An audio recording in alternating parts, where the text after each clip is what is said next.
মাম্মা কথা বলো, পাপাকে ডাক দাও তো, তাড়াতাড়ি আসো, মেলা শেষ হয়ে গেল। সব শোনা যায়। হ্যালো গাইস, তোমরা সবাই কেমন আছো? আশা করি সবাই ভালো আছো, আমিও ভালো আছি।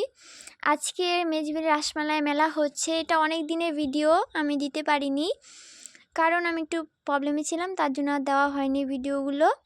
এই যে সবার প্রথমে আমরা মেলায় চলে আসি, চলে এসে যে এই পুতুলগুলো দারুণ লেগেছে আমার, তোমাদের কেমন লেগেছে কমেন্ট করে অবশ্যই বলবে। তারপরে বৌদির সঙ্গে একটু কেনাকাটা করতে চলে এসেছি, কারণ একটু পরে অর্কেস্ট্রা স্টার্ট হয়ে যাবে, তখন আর কেনাকাটা করতে পারবো না, তার জন্য কেনাকাটা করতে চলে এসেছি। কেনাকাটা করতে এসে কোনো লাভ হয়নি, কারণ বৌদির কোনো জিনিস আর পছন্দ হলো না, মনের মতো হয়নি বৌদি। তারপর একটু রাসমেলাটা ঘুরে পরে অর্কেস্ট্রা দেখতে চলে এসে দেখো কত ভিড় হয়েছে, জাস্ট দেখো প্রচুর লোক হয়েছে শ্যামাকে দেখার জন্য। গানটা তোমাদের কেমন লেগেছে অবশ্যই বলো, আমার তো খুব দারুণ লেগেছে, আমার খুব ভালো লেগেছে গানটা। শ্যামার গলার ভয়েসের গানের থেকে আমার মনে হচ্ছে এই গানটা খুব ভালো লেগেছে, আর শ্যামার গলার ভয়েসটা শুনতে পারবে।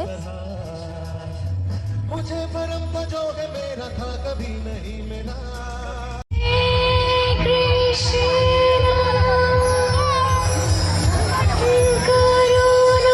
আমাদের নায়িকা দেখা কমপ্লিট হয়ে গেছে, আমরা এর জন্য বের হয়ে পড়েছি, আর বাড়ি যাবো গা এখন, আর ভাল লাগছে না, তো গোয়িং টু হোম। টাটা। যাদের ভালো লেগেছে সাবস্ক্রাইব আর কমেন্ট করে দিও। টাটা।